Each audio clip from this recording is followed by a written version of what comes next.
ನಮಸ್ಕಾರ. ಇವತ್ತು ದಿಢೀರಂತ ಒಂದು ಹಿಟ್ಟಿನ ಪಲ್ಯ ಯಾವ ಥರ ಮಾಡೋದಂತ ತೋರಿಸ್ತಾ ಇದ್ದೀನಿ. ಸುಲಭವಾಗಿ ಮಾಡ್ಕೋಬೋದು. ಜೋಳದ ರೊಟ್ಟಿಗೆ, ಚಪಾತಿಗೆ, ಅನ್ನಕ್ಕೆ ಎಲ್ಲದಕ್ಕೂ ಆಗುತ್ತೆ. ತುಂಬ ಅಂದರೆ ತುಂಬ ರುಚಿಯಾಗಿರ್ತೈತಿ. ಯಾವ ಥರ ಮಾಡೋದಂತ ನೋಡ್ಕೊಳ್ಳುವ. ಇಲ್ಲಿ ಮೊದಲ ಇದಕ್ಕೊಂದು ಕಪ್ಪಿನಷ್ಟು, ಸಣ್ಣ ಕಪ್ಪಿನಲ್ಲಿ ಒಂದು ಕಪ್ಪಿನಷ್ಟು ಕಡಲೆ ಹಿಟ್ಟು ತೊಗೊಂಡಿದ್ದೀನಿ. ಕಡಲೆ ಹಿಟ್ಟಿಲಾದರೂ ಮಾಡ್ಕೋಬೋದು, ಹೆಸರು ಹಿಟ್ಟಿಲಾದರೂ ಮಾಡ್ಕೋಬೋದು. ನಾನು ಕಡಲೆ ಹಿಟ್ಟು ತೊಗೊಂಡು ಇದನ್ನು ನೀರು ಹಾಕಿ ಕಲಸಿಬಿಟ್ಟು ಇಟ್ಕೊಳ್ತಾ ಇದ್ದೀನಿ. ಮೊದಲ ಇದಕ್ಕೆ ಎಷ್ಟು ನೀರು ಹಿಡಿತೈತಿ ಅಷ್ಟು ಮಾತ್ರ ಸ್ವಲ್ಪನ ಹಾಕಿ ಗಂಟು ಇಲ್ಲದಾಗೆ ಕಲಸಿಟ್ಕೊಳ್ಬೇಕು. ಇದನ್ನು ಮುಂಚೆನೇ ನೋಡಿ ಈ ರೀತಿ ಕಲಸಿಟ್ಕೊಳ್ಬೇಕು. ಇದನ್ನು ಕಲಸಿ ಸೈಡಿಗೆ ಇಟ್ಟು ಈಗ ಒಗ್ಗರಣೆ ಹಾಕುವ. ಹಿಟ್ಟು ಕಲಸಿ ಆದಮೇಲೆ ಇದಕ್ಕೆ ಬೇಕಾಗಿರುವಂಥ ಪದಾರ್ಥ ಒಂದೇ ಒಂದು ಈರುಳ್ಳಿ ತೊಗೊಂಡಿದ್ದೀನಿ. ಬೆಳ್ಳುಳ್ಳಿ ಕೂಡ ಹಾಕೋಬೋದು ಇಷ್ಟ ಇದ್ರೆ.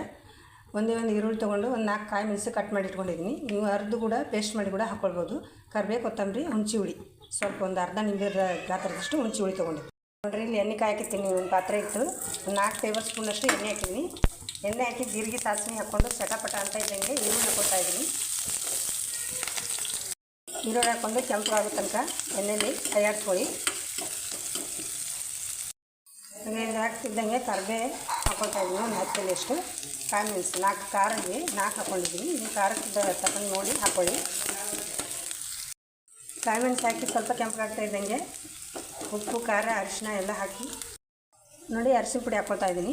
ಇದಕ್ಕೇನು ಮಸಾಲೆ ಹಾಕ್ಲಿಕ್ಕಿಲ್ಲ, ಖಾಲಿ ಉಪ್ಪು, ಖಾರ, ಹುಳಿ, ಅರಿಶಿನ ಪುಡಿ ಇಷ್ಟು ಮಾತ್ರ. ತುಂಬ ಅಂದರೆ ತುಂಬ ರುಚಿಯಾಗಿರ್ತದೆ ಹಿಟ್ಟಿನ ಪಲ್ಯ. ನೋಡ್ರಿ, ರುಚಿಗೆ ತಕ್ಕಷ್ಟು ಉಪ್ಪು ಹಾಕ್ಕೊಳ್ತಾ ಇದ್ದೀನಿ. ಹಾಕಿ ಹುಣಸೆ ಹುಳಿ ನೆನೆಕಿಟ್ಟಿದ್ದು ಯಾವಾಗಲೇ ಅದನ್ನು ಕೂಡ ಕಲಸಿ ಹಾಕ್ತಾಯಿದ್ದೀನಿ.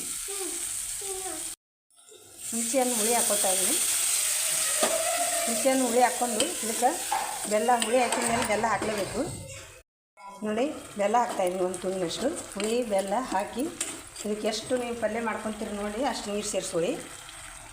ಒಂದು ಅರ್ಧ ಚರಿಗೆಯಷ್ಟು ನೀರು ಸೇರಿಸಿದ್ದೀನಿ ನಾನು. ಒಂದು 4 ಕಪ್ ಆಗ್ತದೆ, ಕಪ್ ಅಳತೆಯಲ್ಲಿ. ಆದರೆ ನೋಡಿ, ಕೊತ್ತಂಬರಿ ಕೂಡ ಕಟ್ ಮಾಡಿಟ್ಟಿದ್ದೆ, ಅದನ್ನು ಕೂಡ ಹಾಕ್ಕೊಳ್ತಾ ಇದ್ದೀನಿ. ಹಾಕಿ ಕುದಿ ಬರಬೇಕು. ನೀರು ಕುದಿ ಬಂದಮೇಲೆ ಉಪ್ಪು, ಖಾರ ಚೆಕ್ ಮಾಡಿಕೊಂಡು ಆ ಕಲಸಿಟ್ಟಂಥ ಹಿಟ್ಟು ಹಾಕಿ ತಿರಿದ್ರೆ ಆಯಿತು. ನೋಡ್ರಿ, ಚೆನ್ನಾಗಿ ಕುದಿ ಬರ್ತಾಯಿದೆ. ಈ ಟೈಮಲ್ಲಿ ಕಲಸಿಟ್ಟಂಥ ಹಿಟ್ಟು ಇದಕ್ಕೆ ಹಾಕ್ಕೊಳ್ಬೇಕು. ಉಪ್ಪು, ಖಾರ ಕರೆಕ್ಟ್ ಇದೆಯಾ ನೋಡ್ಕೊಳ್ಳಿ. ಹುಳಿ, ಉಪ್ಪು, ಖಾರ ಎಲ್ಲ ಚೆಕ್ ಮಾಡಿಕೊಂಡು ಹಿಟ್ಟು ಹಾಕಿ ಒಂದು ಕೈಲಿ ಹಾಕಿ ಒಂದು ಕೈಲಿ ತಿರ್ತಾನೆ ಇರಬೇಕು. ಗಂಟೆ ಏನೂ ಆಗೋದಿಲ್ಲ ಅದು. ಉರಿಯನ್ನು ಹಿಟ್ಟು ಹಾಕುವಾಗ ಮೀಡಿಯಮ್ ಫ್ಲೇಮ್ ಇಟ್ಕೊಳ್ಳಿ. ನೀಟಾಗಿ ಎಲ್ಲ ಮಿಕ್ಸ್ ಮಾಡ್ಕೊಳ್ಬೇಕು. ಗಂಟೆ ಏನೂ ಆಗೋದಿಲ್ಲ. ಹಾಕಿದ ಮೇಲೆ ಮಿಕ್ಸ್ ಮಾಡಿ ಲಟಪಟ ಕುದಿಸ್ಕೊಳ್ಬೇಕು ಒಂದು 2 ನಿಮಿಷ. ಅಂದರೆ ಹಸಿ ವಾಸನೆ ಎಲ್ಲ ಹೋಗ್ತದೆ. ಹಿಟ್ಟಿನ ಪಲ್ಯ ತುಂಬ ರುಚಿಯಾಗಿರ್ತದೆ. ಈ ಹದ ಇರಬೇಕಿದು.